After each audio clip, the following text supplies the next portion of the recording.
Help spread the message. Like our page, follow our page, and share our post.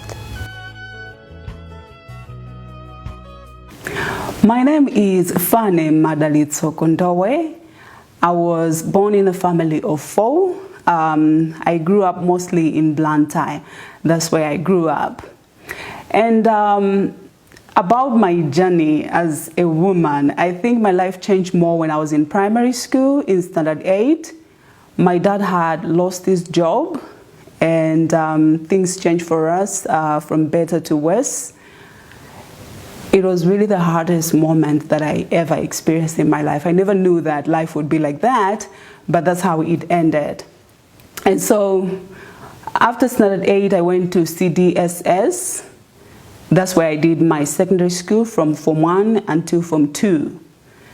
So to just elaborate a little bit how I ended up to be where I am, it was because of this interesting story.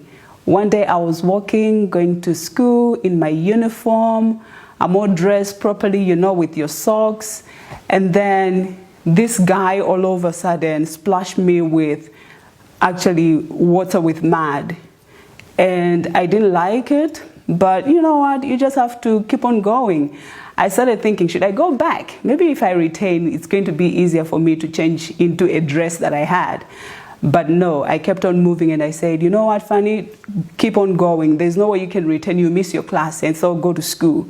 I went to school, people looked at me, others were laughing, you're coming to school in mud. But I said, it's okay, what am I going to do? Home was far from me, so I couldn't go back. And then from that day onwards, I told myself that, you know what, it's okay.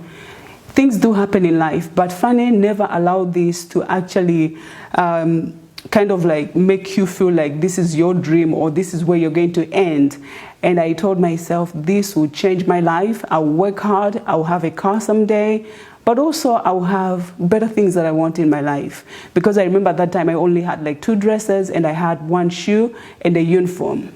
And that actually hurt a lot to see your friends are changing every single day in better uniforms, but you're still stuck in that 1 dress. And then later I went to Poezi Secondary School. My brother had found a job, and he paid for me from 3 to Form 4. Then once I finished, I thought, okay, let me try again. Keep going, Fanny. You can't give up now. And I went to African Bible College. African Bible College in Lilongwe, that is. And I decided I think it would be really good for me to do mass communication. But then the major was biblical studies back then. And after that journey in 2008, that's when I finished. And I said, let's keep on applying for jobs. I know jobs are really hard to find in Malawi, but I said, no, you can do this. And I found myself again at ABC. And so that's where I started my career as Fanny, the broadcaster. So Fanny was then the broadcaster. I was the producer of programs, and my program at that time was Christian Encounters. And so I was just producing Christian Encounters, and that's it. Then in 2011, I got promoted to be the head of programs. And that journey, I'm telling you, when you look at the position sometimes in life, you're like, I can do this.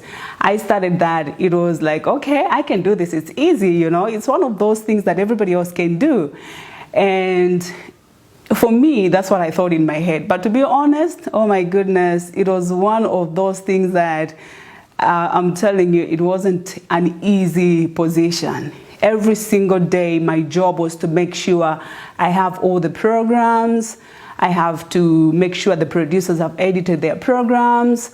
I have to make sure who is on air. And if things have gone worse or maybe wrong, it was my responsibility. Just making sure that, Fanny, you are in charge of this. So currently, I'm also at the same position as the head of programs.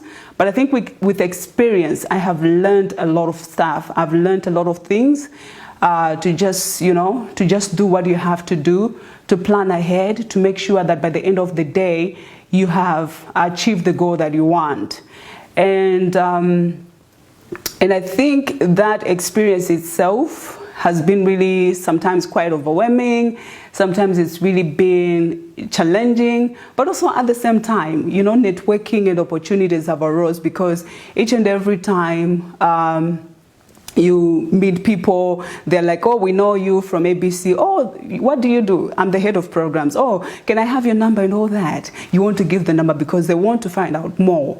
So that's it about partly of my job. But also besides that, I'm also the lecturer. I do teach mass communication here at ABC, and I started that in 2015. I do enjoy more of interactive classes, making sure that my students, you know, are contributing something instead of me just standing in front of them and just say, okay, today we're going to learn this and all that. No, but I want them to be more of interactive. And so those are like part of my classes, and that's how I do it. And so besides that, I think that's what I can explain more about my job. But then when it comes to heading the program, oh my goodness, I know it's quite hectic, but also overwhelming. Sometimes it might be exhausting as well. There are moments where I have to wake up at 4:45 a.m. and that's the time that I have to start listening to the radio, and just, you know, sometimes I'll be here early as in the morning just to make sure everything is set and everything is going on well. And then there'll be moments where also you knock off late, like maybe at, you know, 9 or 10. And all these things, they have made me realize, you know what? You have been placed at this place for a reason. Why you? And each and every time I look at that and I said, I can do this. I can do this, you know. Most of the times I think as women, we look down on ourselves. We think, I can't be able to do that. I think that's heavy.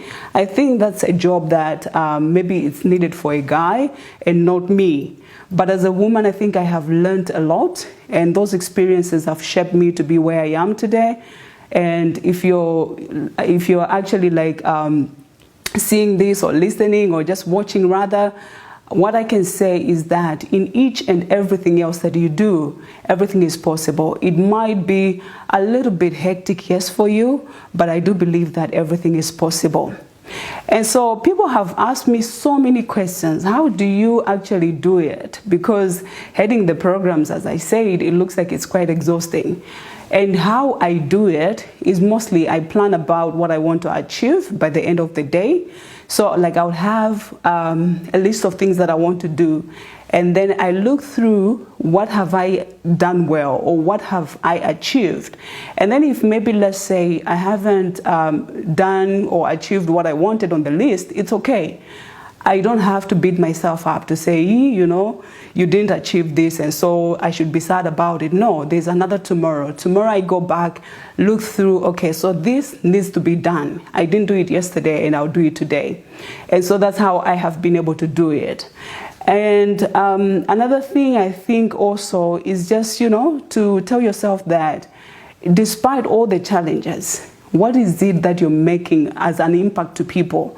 Because for me, I feel like heading the programs, in as much as I'm talking about heading the programs rather, but I've been also talking on the radio. I've had so many feedback from people that are telling me, oh, we were listening to you.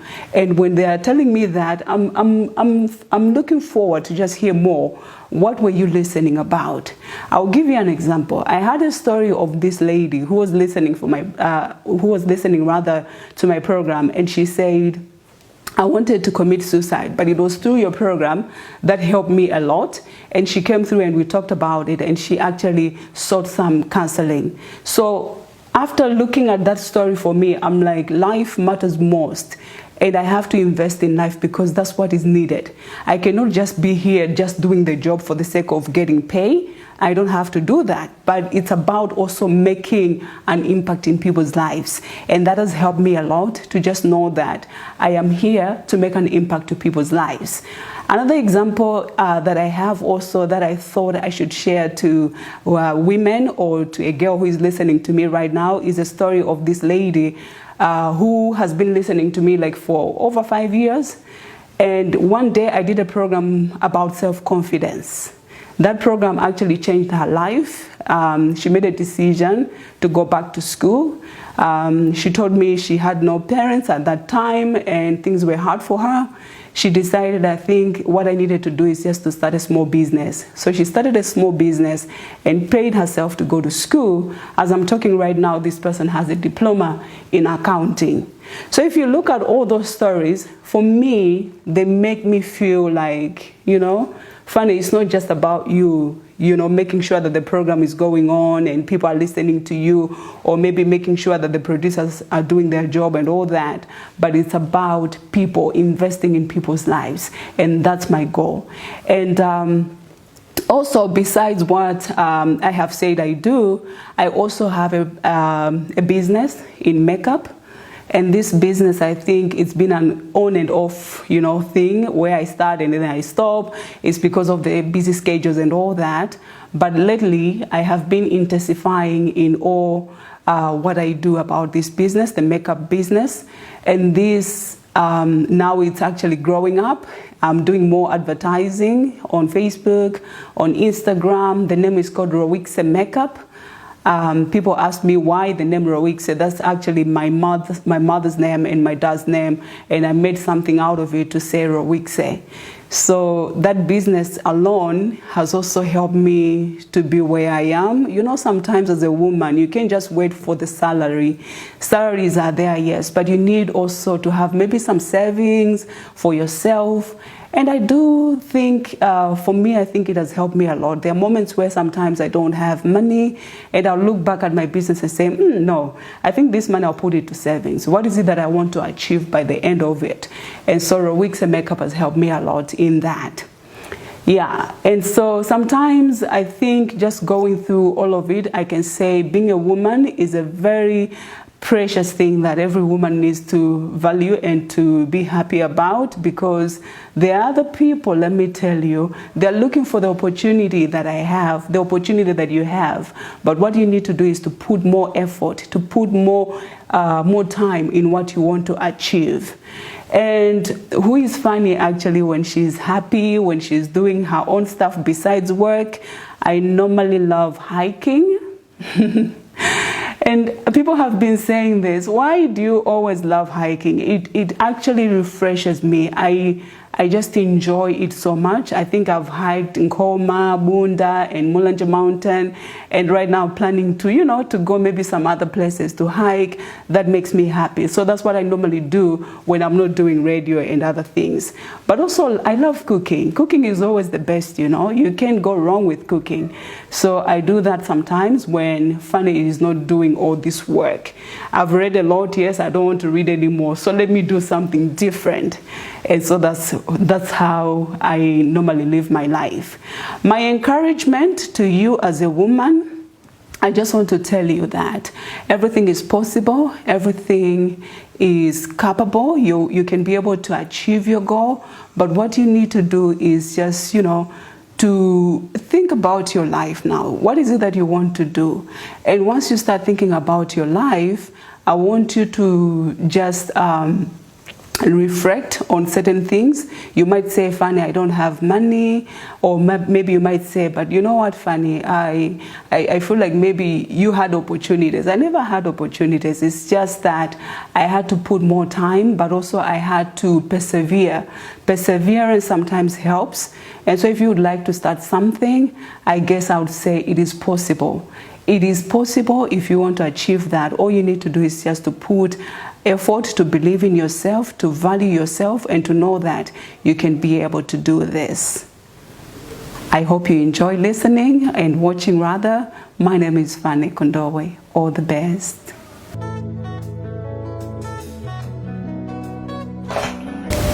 Help spread the message.